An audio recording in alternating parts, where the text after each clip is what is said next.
Bismillahirrahmanirrahim. Assalamualaikum warahmatullahi wabarakatuh.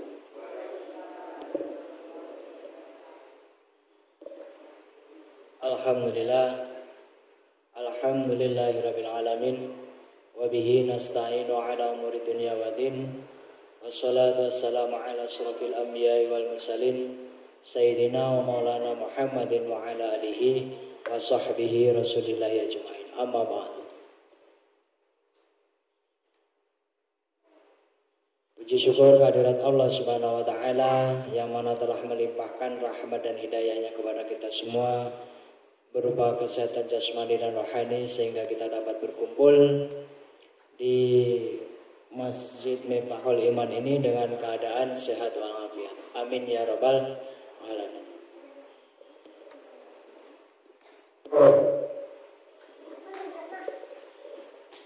Salawat serta salam tidak lupa kita junjungkan kepada Nabi kita, Nabi besar Muhammad sallallahu alaihi wasallam beserta keluarga, sahabat dan umatnya yang insya Allah kita semua termasuk golongan umatnya hingga akhir zaman nanti, dan mudah-mudahan kita semua termasuk golongan umatnya yang mendapat syafaat di yaumil akhir. Amin ya rabbal alamin. Yang terhormat bapak-bapak, ibu-ibu jamaah Masjid Miftahul Iman yang insya Allah kita semua dimuliakan Allah Subhanahu wa taala pada kesempatan malam hari ini. Sejatinya kita pada malam hari ini, kalau kita lihat dari belakang, pemanasan amal ibadah, amal-amal ibadah kita, amal-amaliyah kita mungkin sedikit naik turun karena kepenaan ibadah ning omah biasanya. Jadi tetap kudu mancing melih, pakai pemanasan terus. Tetap harus tanamkan dalam diri kita, menanamkan semangat amal ibadah kita. Karena sejatinya salah satunya kalau kita semangat dalam beribadah, semangat dalam amal beribadah, memperbaiki ibadah, memperbanyak amal ibadah, insya Allah hidup kita juga semakin diperbaiki. Sinten sih memperbaiki? Gusti Allah. Gini apa? Asalkan kita punya kemauan diri. Siapapun diri kita masa lalu, siapapun diri kita kemarin, tapi tetap tanamkan dalam diri kita niat amal ibadah, memperbaiki amal ibadah, memperbaiki ibadah kita, memperbanyak amal soleh kita, maka secara otomatis Allah juga akan menolong diri kita. Termasuk salah satunya sekarang ini sudah mulai kembali seperti semula, maka meramaikan masjid tetap ngati-ngati. Alhamdulillah, mudah-mudahan dengan semangat kita berangkat dari rumah, walaupun mbak siswa rumahnya cedak, lek amal ben oke, walaupun mubeng ya tetap dihitung amal. Iya kan? Yang jauh, yang dekat tetap akan dalam ibadah, amal ibadah soleh. Gini betul. Mudah-mudahan niku permulaan yang kita mukadimah sing saged kula sampaikan. Kita lanjut akan pemanasan minggu kemarin sampun pemanasan. Mudah-mudahan kita wis panas. Maksudnya panas niku panas semangat meneh. Tambah hangat. Jarene Mbah Nasri tambah hangat. Mudah-mudahan tetap hangat iman dan takwa dalam hati kita. Amin ya rabbal alamin. Kita kebetulan 1 bulan ke depan niki insya Allah 4 kali pertemuan meleh kita akan menemui, yaitu Hari Raya Idul Adha. Maka kesempatan pada malam hari ini sampai hari H, niki materi ini pulau pundut pemahaman kita tentang tanya jawab seputar kurban. Jadi sebelum kita memasuki hari H, minimal mungkin yang sudah kita ketahui selama ini, menambah-nambah wawasan. Kalau lupa untuk mengingat kembali, kalau yang belum untuk menambah wawasan. Yang sudah pernah tahu, sudah pernah ingin untuk mengingatkan kembali. Karena sejatinya kalau ngingat ke ilmu angel. Tapi kalau kita nggak sesering mungkin untuk mengamalkan, ya tetap hilang. Kulo mawon apa yang dulu saya pernah dapat di pondok, dulu pernah dapat di madrasah aliyah, dulu pernah dapat di kampus kuliah setain, itu ya juga tetap diulang-ulang lagi. Karena 5 tahun vakum, otaknya nggak dipakai, pemikirannya nggak dipakai, nggih lali. Nggih napa mboten? Jangankan iku, lawang duit telehe wae lali, apa meneh ilmu. Karena ilmu itu kalau nggak kita terapkan, mboten enten manfaat seperti itu. Nah, niki kebetulan kita ambil 33 tanya korban inggih menika bukunipun Ustadz Abdul Somad. Mudah-mudahan apa yang kita pakai referensi ini menambahkan wawasan kepada kita, karena ini saya ambil untuk memudahkan kita memahami. Karena bahasa yang beliau tuliskan dalam buku ini bagi pulau, kalau bagi saya itu mudah dipahami. Mudah-mudahan dumateng jamaah saged dipun pahami. Mudah-mudahan niku mawon. Nah niki kula pertawali saking pertama nggih menika tentang apa makna kurban dan kapan disyariatkan kurban. Apa makna kurban dan kapan disyariatkan kurban. Nah, dalam bahasa Arab kurban dikenal dengan al-udhiyah. Al-udhiyah. Makna menurut bahasa adalah hewan yang dikorbankan. Ingat Pak, hewan yang dikorbankan. Jadi secara bahasa Arab korban dikenal dengan nama al-udhiyah. Maknanya menurut bahasa adalah hewan yang dikorbankan.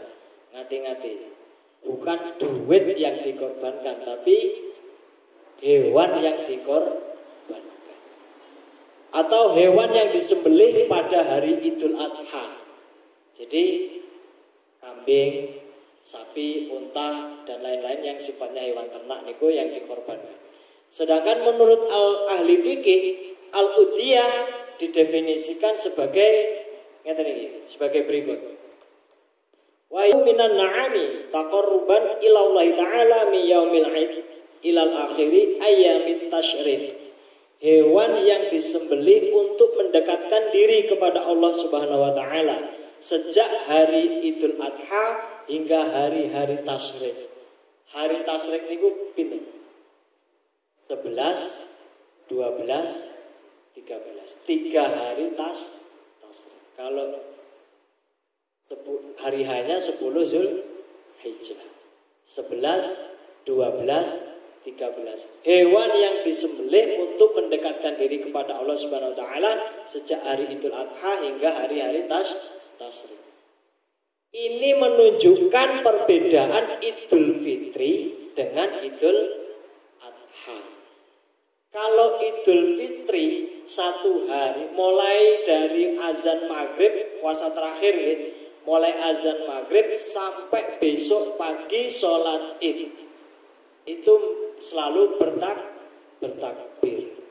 Setelah selesai sholat id maka tidak perlu bertakbir lagi. Misalnya zuhur, asar, maghrib, maka setelah salam kita nggak perlu takbir. Itu kalau Idul Fitri. Kalau Idul Adha 11, 12, 13 3 hari masih mengumandangkan takbir setelah sholat Idul Adha.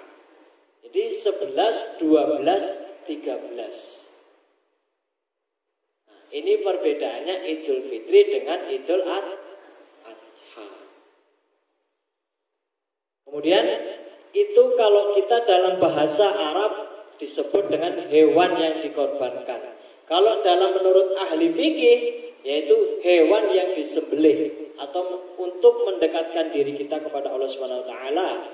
Nah, niku mulai setelah sholat Id 11, 12, 13 hari Tasyrik. Niku perbedaannya Mbah antara Idul Fitri dengan Idul Adha. Nah, mungkin enten penjelasan meleh setelah pertanyaan-pertanyaan selanjutnya. Niki akan berkaitan. Kita sampai niki ngertos napa mboten perbedaannya antara Idul Fitri dengan Idul Adha. Kalau Idul Fitri nggak ada 3 hari Tasyrik, yang ada 1 Syawal. 1 Syawal itu haram kita berpuasa. Kalau masuk bulan Syawal mulai 2, 3, 4 dan seterusnya, itu kita dianjurkan untuk puasa Syawal. Kalau dalam Idul Adha 11, 12, 13 itu masih dibolehkan memotong hewan kurban. Karena di sini secara fikih hewan yang disembelih berarti setelah sholat Id, kemudian hari ke-11-nya, hari 12, hari 13 itu masih boleh memotong hewan kurban. Misal Masjid Miftahul Iman ini 10 ekor, orang rampung sedina, enggak selesai 1 hari. Misal nih Mbah, kita angen-angen mawon, mudah-mudahan terkabul. Amin. Gak mungkin selesai sehari. Misalnya dilanjutkan besok, boleh nopo mboten? Boleh, karena masih hari Tasyrik 11, 12, 13. Enggak selesai ke 11 hari 11-nya. Sambung meleh besoknya lagi. Hari ke-12. Boleh napa mboten? Boleh. Nah, niku Mbak. Tapi kalau disembelih sebelum sholat itu namanya sedekah. Berdadi daging biasa, hanya sekedar jadi makanan biasa, tapi tidak berbentuk pahala korban, tidak berbentuk ibadah korban. Jadi menyembelihnya hewan korban itu setelah sholat. Kalau disembelih sebelum sholat namine jagal sapi, hanya jadi daging biasa. Tetap halal, dimakan halal karena disembelih dengan bacaan bismillah. Tapi nilai ibadahnya korban tidak ada. Paham ya, Mbak? Mudah-mudahan Ibu sepahami. Yang kedua menika kapan ibadah korban dan disyariatkannya ibadah korban. Kapan? Dalam ajaran Islam ibadah korban disyariatkan pada tahun kedua Hijriah. Dilihat dari aspek sejarah. Sejarahnya yang pertama gimana ibadah korban ada sejak zaman Nabi Adam alaihissalam. Jadi selama ini mungkin kita ngerti ini sejarah Nabi Ismail. Tapi ternyata mulai dari zaman Nabi Adam. Apa enak korban mas zamannya Nabi Adam? Apa ada korban? Zamannya Nabi Adam ada enggak? Coba. Ayo. Nah, ini gimana? Dalam sejarah Islam dari segi aspeknya korban ada sejak zaman Nabi Adam sebagaimana yang tercantum dalam Al-Qur'an. A'udzubillahi minasyaitonirrajim. Watlu 'alaihim naba'a nabi. Watlu 'alaihim naba'a bani Adam bil haqq idh qarraba qurbanan fataqabbala min ahadihima wa lam yutaqabbal min al-akhiri qala la aqtulannak qala inna ma yataqabbalullahu minal muttaqin. Ceritakanlah kepada mereka kisah kedua putra Adam, Habil dan Qabil. Watlu 'alaihim naba'a bani Adam bil haqq. Jadi ceritanya Habil dan Qabil niku sudah ada korban. Apa kok iso enek korban? Sejak zamannya Nabi Adam. Karena Nabi Adam punya anak Habil dan Qabil. Maka diterima salah satu dari mereka berdua Habil dan tidak diterima dari yang lain yaitu Qabil. Kemudian Qabil berkata, aku pasti membunuhmu, berkata Habil. Sesungguhnya Allah hanya menerima korban dari orang-orang yang bertakwa. Quran surat Al-Maidah ayat 27. Nah, niki lho ceritane Habil dan Qabil yang merebutkan pernikahan persilangan. Jadi ada korban karena pembunuhan pertama di muka bumi ini. Kisah Nabi Adam. Pernah kira nggak? Kisahnya Nabi Adam. Pernah moco. Mudah-mudahan diingat kembali memorinya. Nah, dari zaman Nabi Adam, kemudian ibadah kurban juga dilaksanakan di Khalilullah. Setelah Nabi Adam turun-temurun, kemudian dilanjutkan lagi oleh Nabi Ibrahim. Baru kita masuk kisahnya Nabi Ibrahim dan Nabi Ismail. Singkat cerita, ini singkat cerita. Nabi Ibrahim mendapat wahyu tentang menyembelih anak-anaknya. Karena nopo itu adalah salah satu bentuk ujiannya Nabi Ibrahim untuk menguji keimanannya, menguji ketakwanya Nabi Ibrahim. Salah satu anak yang paling dicintai menika Nabi Ismail. Dikon mateni. Iya, biar rasa. Mana apa betul? Karena ketakwaannya Nabi Ibrahim sehingga dilakukanlah wahyu itu. Setelah itu Allah menggantinya dengan hewan korban. Waktu itu hewannya digantinya kan domba. Nah, ini pokok utama dulu. Nah, ini kalau sekatri. Ternyata hewan pokok utama, hewan korbannya itu adalah domba. Waktu itu yang diturunkan untuk menggantikan Nabi Ismail. Falamma balagha ma'ahu sa'a ya qala ya bunayya inni ara fil manami anni adbahuka fanzur madza tara qala ya abati al ma tu'maru satajiduni insyaallah minas sabirin. Maka tatkala anak itu sampai pada umur sanggup berusaha sama-sama Ibrahim, kemudian Ibrahim berkata, "Hai anakku, sesungguhnya aku melihat dalam mimpi. Mimpi Nabi niku berbentuk wahyu. Lek mimpine kula bukan wahyu. Mungkin keangen-angen apa sing rong kelakon dadi kemimpi-mimpi. Misalnya pengen duwe omah sampai ke mimpi-mimpi itu bukan wahyu. Nah, maka pada dasarnya seperti itu. Sesungguhnya dalam mimpinya Nabi Ibrahim itu berbentuk wahyu, maka perlu bagi orang yang beriman dan bertakwa kita meyakini bahwa itu perintah Allah. Seperti itu. Bukan karena pengennya Nabi Ibrahim sendiri. Berarti perintah Allah. Hukumnya adalah bahwa kita dianjurkan bagi yang mampu. Karena waktu itu bagi Nabi Ibrahim dan Nabi Ismail itu bersifat perintah karena berbentuk wahyu. Waktu itu bersifat perintah. Seperti itu. Terus bagi kita hukumnya apa, Mbak? Bagi diri kita. Wong biasa yang bukan nabi. Perintah apa betul? Bingung.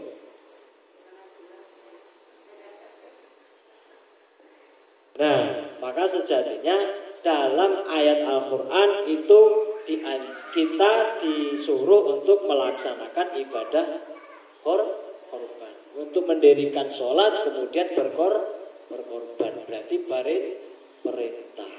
Perintahnya niki hukumnya nopo. Nah, makanya perlu kita pahami riyen.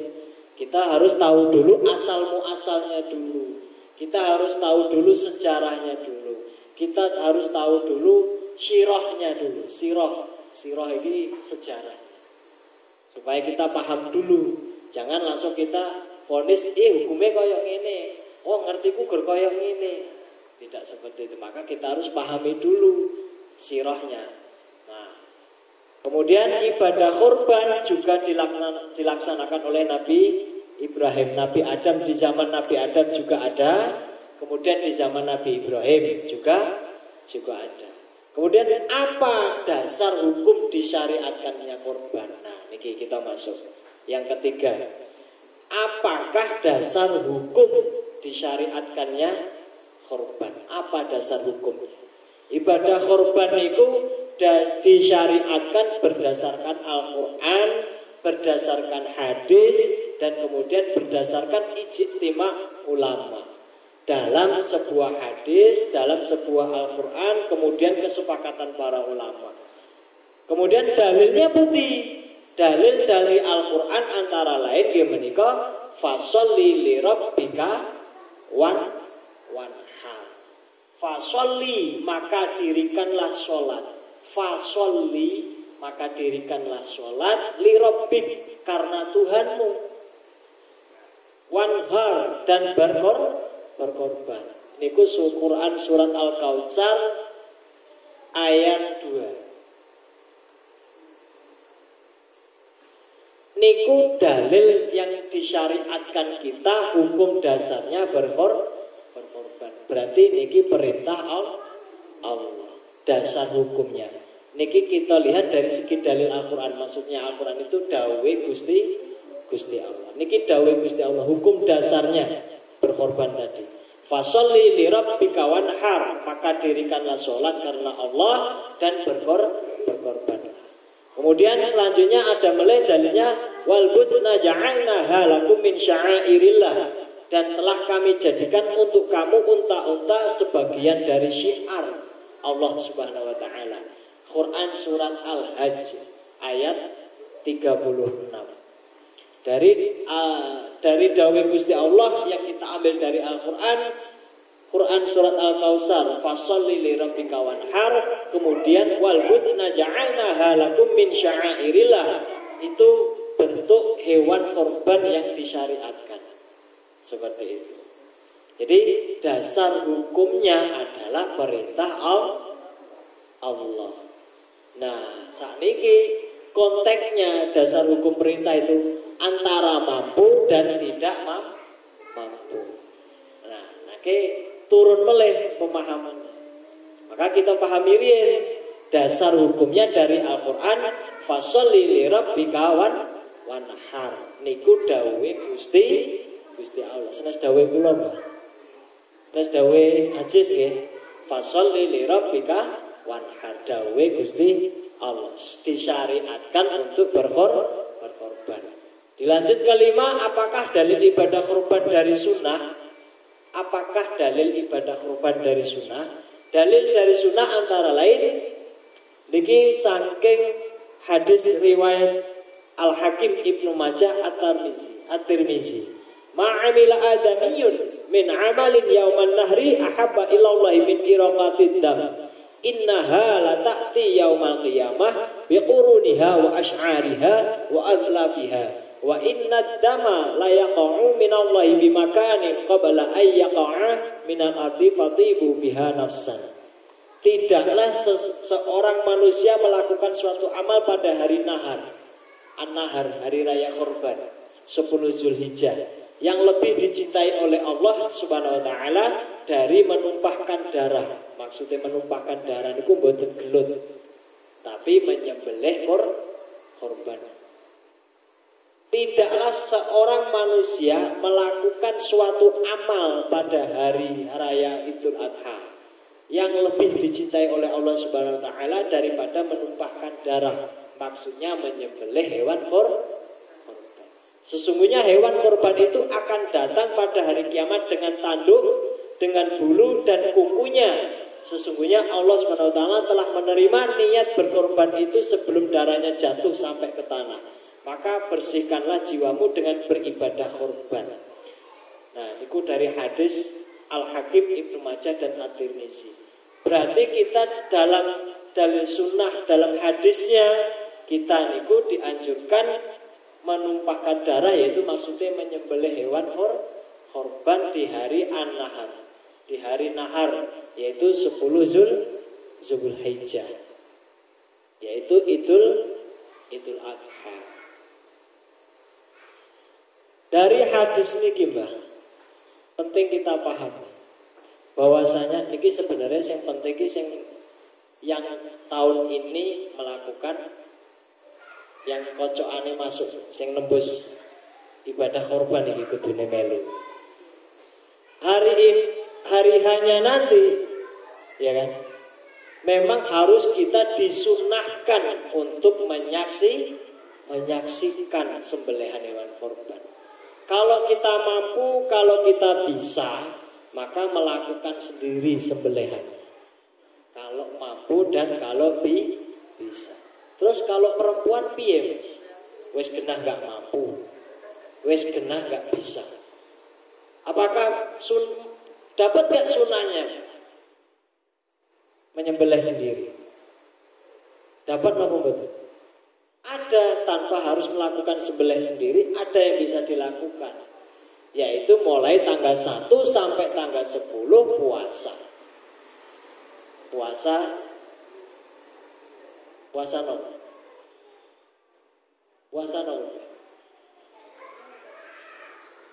mulai tanggal 1 sampai tanggal 10. Sunahnya kalau bagi perempuan, ya termasuk bapak-bapak juga, seluruhnya umat Islam, kita dianjurkan mulai tanggal 1 puasa sampai 10 Zulhijjah. Tidak Mbak, boten harus. Lek harus berarti hukumnya wajib. Itu sah. Tidak diharuskan, disunahkan. Hukumnya sunnah, dilakukan dapat pahala, ditinggalkan boten napa. Sesekali dilakukan dan sesekali ditinggal. Sesekali dilakukan boleh, sesekali ditinggal nggih boleh. Tidak harus. Kalau harus hukumnya wajib. Jadi salah. Ngati-ngati Mbak. Jadi jangan mewajibkan sesuatu yang tidak wajib. Kalau memang sifatnya sunnah, kalau kita ingin sempurna amal ibadah kita dalam ibadah korban, terutama yang berkorban tahun ini, salah satunya menyempurnakan amaliyah-amaliyahnya mulai dari tanggal 1 sampai tanggal 10 Zulhijjah. Salah satunya puasa bisa dilakukan. Yang kedua, mungkin enten melih. Selain puasa tadi. Dalam hadis lain, doa Rasulullah sallallahu alaihi wasallam bikabshainin amlahain aqranain fara'atuhu wadi'an qadamahu ala shifahiha yusammi wa yukabbiru fadbahuha biyadi. Rasulullah sallallahu alaihi wasallam berkorban 2 ekor domba berwarna putih, bersih dan bertanduk bagus. Aku melihat Rasulullah sallallahu alaihi wasallam meletakkan kakinya ke atas sisi tanduk sebelah kanan hewan korban itu sambil menyebut nama Allah dan bertakbir. Rasulullah sallallahu alaihi wasallam menyembelih kedua hewan korban itu dengan tangannya sendiri. Maksudnya apa hadis ini? Berarti dianjurkan, disunahkan menyembelih hewan korbannya sendiri bagi yang bisa dan yang mampu. Kalau nggak bisa dan nggak mampu, pripun mas solusi? Diwakilkan. Nanti enten babnya lagi kita bahas diwakilkan. Jadi langsung terjawab kita. Gini apa betul? Langsung terjawab. Nggak bisa melakukan sendiri, boleh diwakilkan. Nah, mungkin kita bahas mulai teknis wakil ini piye. Apakah pada saat penyembelihan ini harus kita hadir? Apakah harus? Apakah tidak? Misalnya salah satu anggota kelompok korban kita ada yang dari Bengkulu, si Mas itu, Mas Sepik. Nah, misalnya tahun ini misalnya keluar namanya, apakah dia perlu datang ke sini nopo mboten? Nah, nanti kita bahas masalah. Itu salah satunya.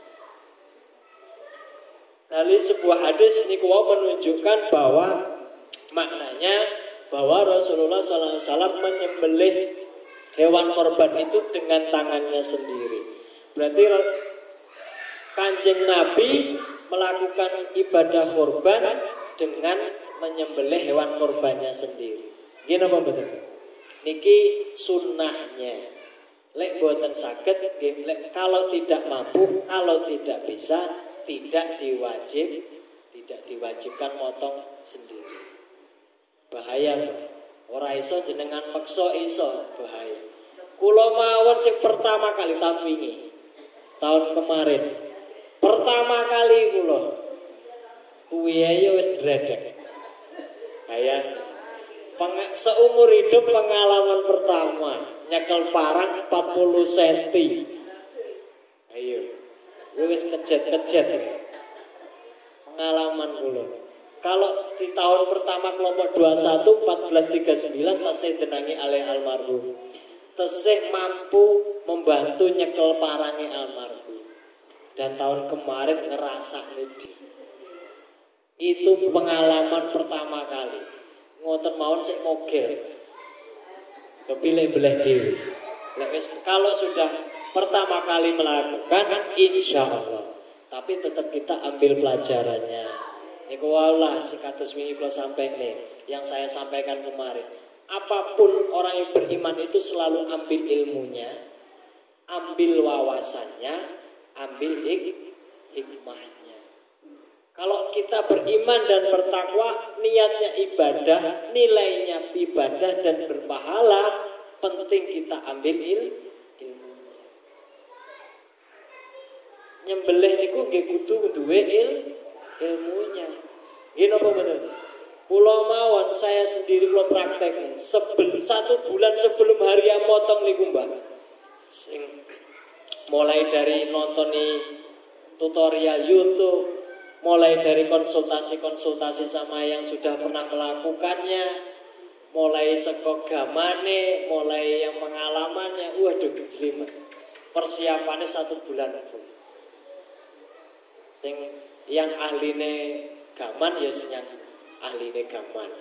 Yang ahlinya pengalaman pernah motong nggih kula konsultasi. Ya tetap belajar. Nggih napa mboten? Begitu hari H ngegol juga. Dredeg. Itu pengalaman pertama. Pengalaman niat dalam beribadah. Niku salah satunya, Pak. Kemudian selanjutnya nggih menika apa hukum berkorban? Hukumnya berkorban itu no. Hukumnya berkorban 10 menit boleh. 10 menit. Hukum berkorban, hukumnya yaitu sunnah muakkadah. Napa artinya sunnah muakkadah? Bagi yang mampu. Seandainya tidak ada kumpulan kelompok korban, yang 21 kontraknya 3 tahun, yang kelompok 14 kontraknya 2 tahun. Kalau kita ikut kelompok 21 selama 3 tahun, kita minimal sekali berkorban. Berarti wis nate nglakoni ibadah korban. Kalau soal patungan, soal kumpulan, soal arisan, itu bentuk ikhtiar kita berusaha untuk melakukan ibadah berkorban. Ikut kelompok, kontraknya 3 tahun. Selama 3 tahun pasti melakukan ibadah korban sekali. Luweh afdal, luweh apik, luweh becik katimbang orang nglakoni. Ngoten. Gini apa betul? Nah, terus kenapa kok bisa terjadi kelompok 21? Kenapa kok bisa terjadi kelompok 14? Mungkin ada dasar hukumnya tadi. Kaitannya ada. Makanya sakit kita bahas. Berkorban hukumnya sunnah muakkadah bagi yang mampu melaksanakan, bagi yang mampu ngelakon. Kalau kita berusaha ikut kelompok korban, nyicil setahun sekali 700.000 kelompok selikur selama 3 tahun, dan itu setahun sekali 700. Tahun pertama 700, tahun kedua 700, tahun ketiga 700. Selama 3 kali, sekali kula pernah nglakoni ibadah korban. Kula derek kelompok 21. Saya ikut kelompok 21. Mulai 1339 Hijriah masih ada almarhum pemotongan pertama. Kemudian di hari kedua, di tahun kedua 1440 tesemun apa betul? Masih ingat kan? Nah, di tahun ketiga kontrak kula 3 tahun di kelompok 21 sampun mantuk. Stafet lanjut kula pindah kelompok 14. Selama 3 tahun kula pun nate nglakoni ibadah sekali. Sae napa mboten? Sae napa mboten? Selama 3 tahun kalau kita berniat ngumpulke duit dhewe arep kurban dhewe kira-kira ketekan napa mboten? Kalau diniatakan insya Allah ketekan. Tapi kalau dengan ikhtiar kita ikut kelompok berkorban, insya Allah kelakon. Wis pasti. Setahun pertama jatahnya 7 orang, tahun kedua 7 orang, tahun ketiga 7 orang. Selesai nopo betul? Selesai. Nah, kelompok itu adalah bentuk ikhtiar kita. Berarti hukumnya sunnah muakkadah bagi yang mampu melaksanakan. Berdasarkan hadis yang diriwayatkan Ibnu Abbas, ia berkata, sami'tu Rasulullah sallallahu alaihi wasallam salasun hunna alayya faraidu walakum tatawwu al-witru wan nahru wa sholatu duha. Ada 3 perkara yang wajib bagiku dan sunnah bagi kamu. Sholat witir, menyembelih korban, dan sholat duha. Maksudnya wajib itu bagi Kanjeng Nabi. 3 hal yang diwajibkan bagiku, maksudnya niku Kanjeng Nabi, dan sunnah bagimu, maksudnya kaum Kanjeng Nabi, umat Kanjeng Nabi. Sholat witir niku damel Kanjeng Nabi wajib. Menyembelih korban bagi Kanjeng Nabi wajib.